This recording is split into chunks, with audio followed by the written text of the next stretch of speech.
આવા તૈયાર હોવા જોઈએ. ના ના કાંઈ વાંધો નહીં. હા હા, મારો મિત્ર હમણાં ઘડિયાળ લઈને આવ્યો. મેં કીધું ઘડિયાળ લીધી? મને કે હા. મેં કીધું કેટલાની? મને કે લીધી તે દુકાન વાળો નહોતો.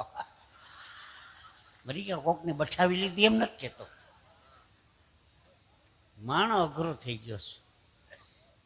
એક ભાઈ મને કેતો જીતુભાઈ તમારા ઘરની આજુબાજુ કોઈ લાંબી બાઈ રહી છે? લાંબી બાઈ? મેં કીધું લાંબી બાઈ ને તારું શું કામ છે? મને કે દવાખાને ગયો તો ડોક્ટર કીધું તો મેલેરિયાના મચ્છરથી બચવા લાંબી બાઈના કપડા પહેરો. મરી ગયા આ લાંબી બાઈ બુદ્ધિ વગર ના. એવી અઘરી આઈટમો ભટકાઈશ. ટીકા નથી કરતો કોઈની. છેલ્લી પંખાની એક વાત કહી દઉં પછી રાજબાને આપણે સાંભળીએ. દરેક મહેમાનોનું ભાવથી સ્વાગત છે. નવો નવો પંખો લેવો ને, ટેબલ ફેન કેવી રીતે ફેર મારે ચહેરા હમું જોજો.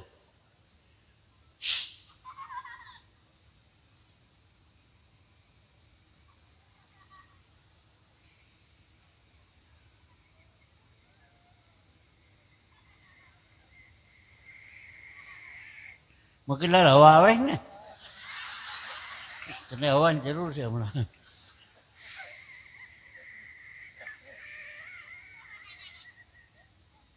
આ નવો પંખો એક વર્ષ જવા દો. હપ્તેથી લીધો હોય ને, હપ્તા વાળા કેમ ફરે ખબર છે? હપ્તા વાળા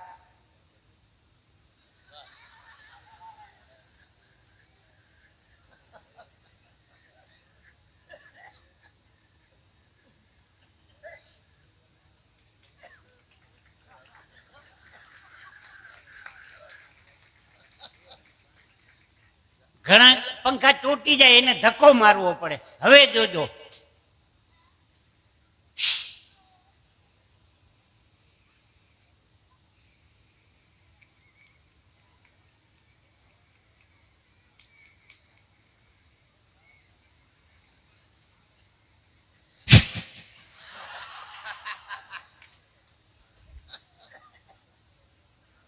આવી ઘણી વાતો છે. પણ હમણાં રાજભા હું અગાસીમાં હોવા ગયો. આકાશમાં તારા બહુ હતા એટલે મેં ભગવાન કીધું. મેં કીધું ભગવાન આકાશમાં તારા કેટલા?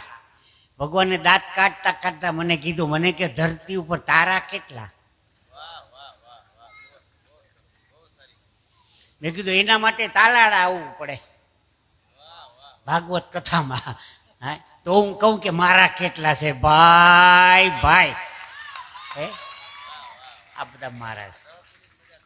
હા, બીજી વાત, તે ગામડામાં છે ને બપોરે ભાત આવે ખેતરમાં, એમાં ડુંગળીનો દડો ને ગોળનું દડબું ને માટલીમાં છાશ ને રોટલા બાંધીને ભતવારી ભાત લઈને આવે. આપણી દેશી ભાષામાં ભાત કે સુધરેલી ભાષામાં ટિફિન કહેવાય.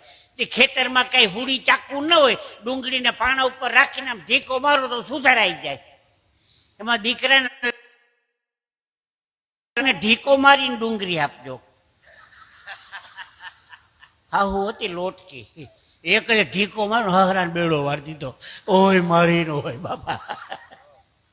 હું કે હું કર્યું તો તમે કીધું તું ને ઢીકો મારીને ડુંગળી આપજો. કીધું કશું ને સમજ્યા કશું, આંખનું કાજળ ગાલે કશું. અખાના છપ્પા જેવું છે. વ્યાસપીઠ ઉપરથી વ્યાસજી કંઈક બીજું કહે છે, માણસો સાંભળે છે બીજું, ને ઘેરે જઈને આચરણમાં કંઈક ત્રીજું ઉતારે છે. ગાયને નકવું પડે ગાય થા, ભેંસને નકવું પડે ભેંસ થા, બળદને નકવું પડે બળદ થા, માણસને કહેવું પડે છે માણસ થા. તાલાળા સિવાયની વાત છે, હજી રોકાવું છે.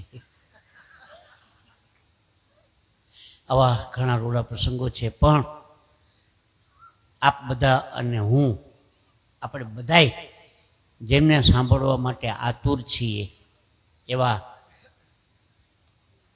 સાહિત્યનો ભંડાર કહી શકાય. બહુ ઓછા સમયમાં એવડું મોટું નામ કમાણા છે. વિનંતી કરી રાજભાને પધારો, અને બધા રાહ જોઈને બેઠા છે આપની. એવો સુંદર મજાની રચના બેચા સંભળાવો, મજા આવી જાય. આજે નકર કોઈ કાર્યક્રમમાં લગભગ શાસ્ત્રીજી નથી આવતા, પણ આ રાજબાને સાંભળવા માટે સ્પેશિયલ આખો થાકોડો આખા દિવસનો હોવા છતાં પણ મહાદેવ પ્રસાદજી ને અમારા નરેન્દ્રભાઈ જોશી ને આ બાજુ છેલદાદા ને બધું આમ બધા મિત્રો બધા એવા સાંભળવા સ્પેશિયલ રોકાણા છે કે આપણે રાજબાને સાંભળીએ. તો હું તો અવારનવાર આપણે બધાને ટીવીમાં બીજી એક વાત મારી જાહેરાત કરતો જાઉં. આ પહેલા નોરતાથી મેં મારી પોતાની YouTube channel Jitubhai Dwarkawala official ચાલુ કરી છે. બધા લાઈક કરજો, શેર કરજો ને ઘંટડી વગાડજો તો મારું આયલા કરે, બરોબર? હું કહેતો જાઉં ને મારું ભોપાલીમાં. એટલે આપ દરેકને વિનંતી છે, ઘણી નવી નવી જોક આવશે એમાં, તો બધી ઘણી નવી નવી આવશે. તો આપને એક વિનંતી છે મારી, તો જાજી વાત ન કરતા આપણે રાજભાને વિનંતી કરીએ, બાપ પધારો અને મોજ આવે એવી સુંદર મજાની રચનાઓ રજૂ કરે. આપે મને ખૂબ 10 મિનિટ ભાવથી સાંભળ્યો. ધન્યવાદ. અમદાવાદ.